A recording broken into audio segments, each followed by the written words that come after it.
What's good, everybody? It's Rob back with another video. I have here the Orzly Premium Temper Glass Screen Protector for the iPhone XS Max.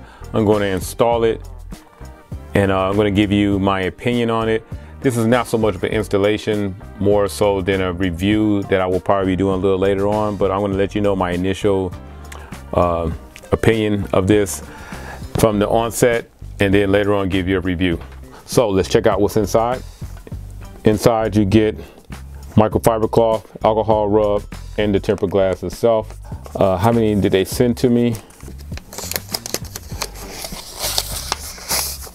This one has two temper glass in there.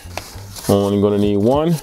All right, let's get the microfiber out. It also has a squeegee inside here, but I don't know why you need a squeegee for temper glass when everything tends to get smoothed out using your fingers.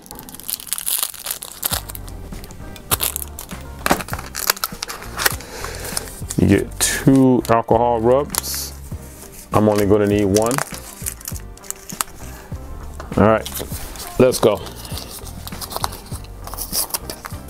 Now, the one thing that I wish more of these temper glass companies would do was send a guard.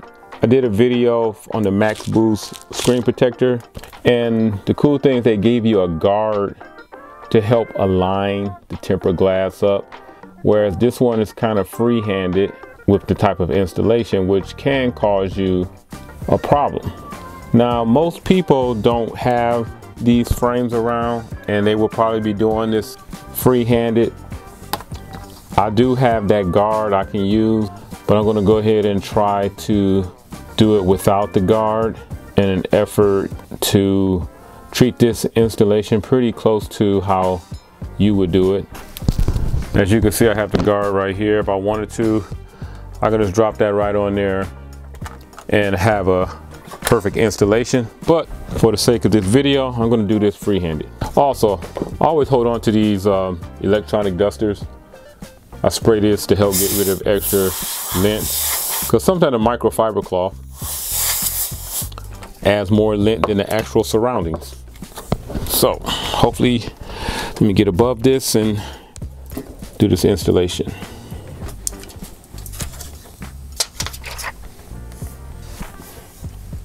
So you can turn on your phone to get the light to help line up that notch with the temper glass.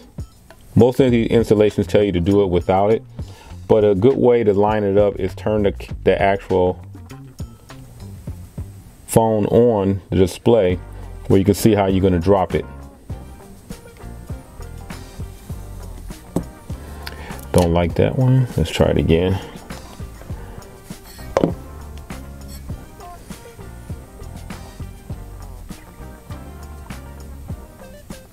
Boom. Dropped it perfect. And let's see, let it take.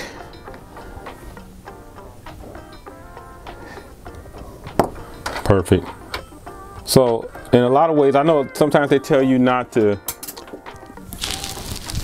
do this with the phone on.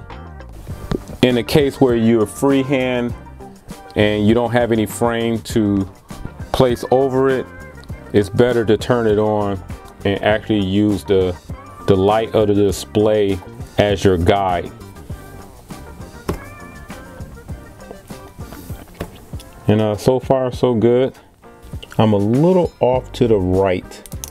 I'm gonna lift it up and kind of angle it a little more over. Screen protector struggles. There we go, did it again. Normally you can re-lift these up within the first couple of minutes of installation. That's better. I like that because now I don't have a rainbow effect going around the edges. That pretty much does it for the Orzly. Let me get a case right quick and let me test it right for you. Got a real that's pretty nice. Let me get a more lip dominating type of case. Got this Temper Glass ESR Mimic case. Works nicely with it. Give you enough room so I don't have any push back on the tempered glass. My sup case, let's try this one. This one has a nice little overlap, but works fine. A nice amount of space between the tempered glass and the lip of the case. So far it works. I don't think I would have any problems with this. Let me see, what's one of the bigger cases that I may have lying around, quickly accessible. Another sup case, the UAG lookalike. Let's try this one. This one's got that dominating over the top. And this one works just fine. So that pretty much does it. I'll leave the price and everything for the screen protector down below. If you like this video, please give it a thumbs up. Don't forget to subscribe and comment down below if you like this video or if you have any questions. Other than that, I'll catch everybody in the next video. I'm out.